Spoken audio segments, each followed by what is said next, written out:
ये हुई ना बात। Oh, I am such a cool dude.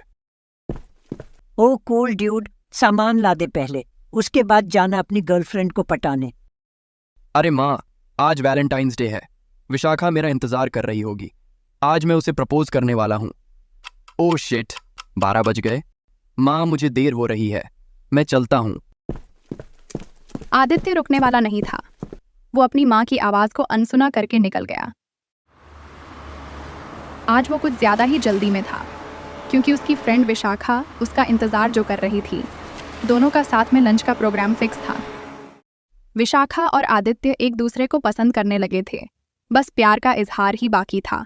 और आज वैलेंटाइंस डे के दिन आदित्य अपने दिल की बात विशाखा से कहने वाला था।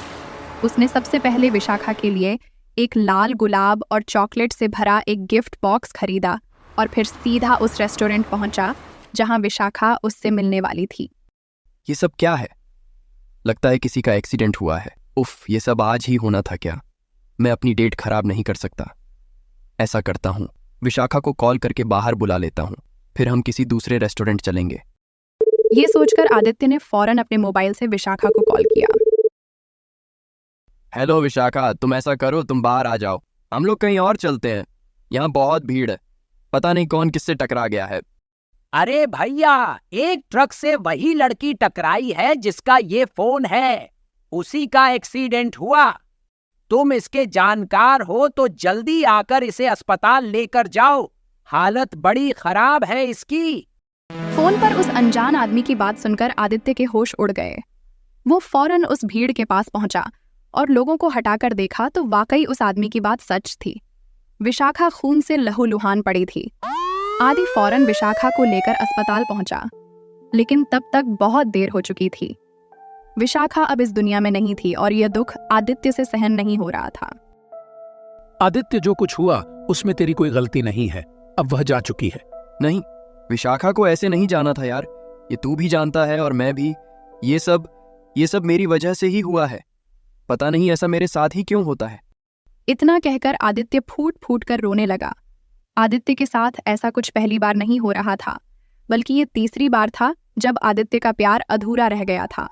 ये बहुत ही अजीब बात थी कि पिछले 3 सालों में हर वैलेंटाइंस डे पर आदित्य ने जब भी किसी लड़की को प्रपोज करने की कोशिश की तो उसके ऐसा करने से ठीक पहले उस लड़की की मौत हो गई। पहले तो आदित्य ने किसी तरह खुद को संभाल लिया, लेकिन अब विशाखा को खोने का गम उससे बर्दाश्त नहीं हो रहा था।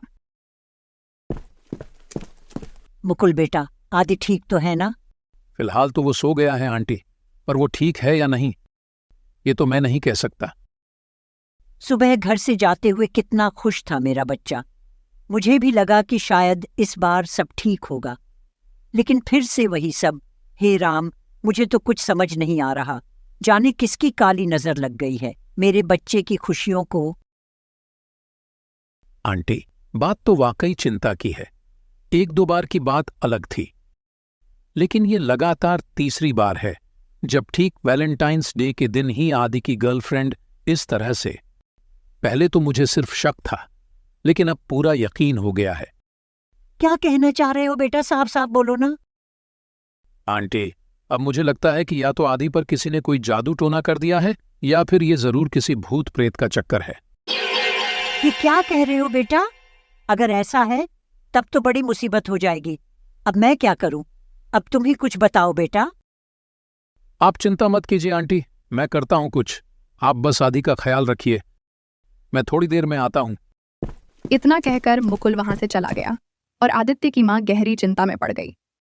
फिर उसी शाम मुकुल वापस आदित्य के घर आया, लेकिन इस बार वह अकेला नहीं था। आंटी, इनसे मिलिए, ये काव्या जी हैं।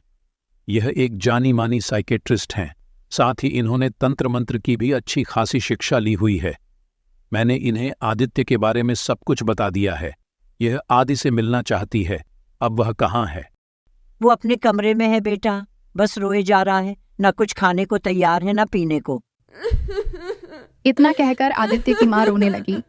तब काव्या ने आगे बढ़कर आदि की मां के कंधे पर हाथ रखते हुए कहा, आंटी, आप बिल्कुल भी चिंता मत कीजिए, अब मैं आ गई हूँ ना, मैं सब ठीक कर दूंगी। मुझे आदित्य के पास ले चलिए। काव्या की उम्र बहुत ज्यादा नहीं थी, लेकिन फिर भी उसके चेहरे पर एक अलग ही कॉन्फिडेंस नजर आ रहा था। काव्या ने तंत्र मंत्र की शिक्षा अपने पिता से बहुत छोटी उम्र से ही लेनी शुरू कर दी थी। साथ ही ह्यूमन साइकोलॉजी पर भी उसने अच्छी खासी पढ़ाई की थी। दूसरी तरफ आदित्य पूरी तरह से टूट चुका था। उसे हर जगह विशाखा ही नजर आ रही थी। एक तरह से उसने अपना दिमागी संतुलन खो दिया था। ऐसे में जब काव्या उसके सामने आई तो आदित्य फौरन अपने बिस्तर से उठकर उसके गले लग गया और रोते हुए बोला, विशाखा, ओ मेरी विशाखा, कितनी देर कर दी तुमने आने में। मैंने तुम्हारे लिए गिफ्ट खरीदा है, अब कहाँ है वो? हाँ, ये रहा। आदित्य ने पास ही रखा गुलाब को उठाया और फिर उसे काव्य की तरफ बढ़ाते हुए अपने घुटनों पर बैठ गया। वह काव्या को विशाखा समझ रहा था और उसे प्रपोज करने वाला था, लेकिन तभी ये क्या मुकुल, तुम सही थे, बात इतनी सीधी नहीं है। विशाखा, तुम ठीक तो हो ना? मैं बिल्कुल ठीक हूँ। आदित्य, तुम मुझसे कुछ कहने वाले थे ना, कहो ना, मैं सुनने के लिए तैयार हूँ। इतना कहते ही काव्या ने अपने मन में एक मंत्र पढ़ा और आदित्य की तरफ बढ़ने लगी। लेकिन इससे पहले कि वो आदित्य के करीब पहुंचती, एक बार फिर हवाओं का रुख बदलने लगा।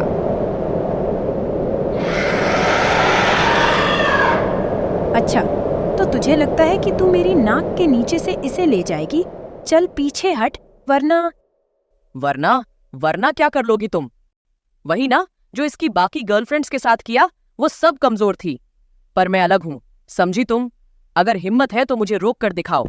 इतना कहकर काव्या एक बार फिर आदित्य की तरफ बढ़ने लगी और फिर आखिरकार वही हुआ जो काव्या चाहती थी।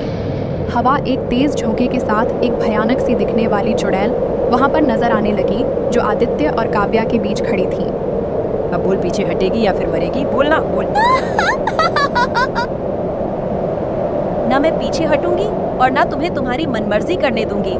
बोलो बोलो, आखिर क्यों कर रही हो ये सब? क्यों उन लड़कियों को मारा तुमने?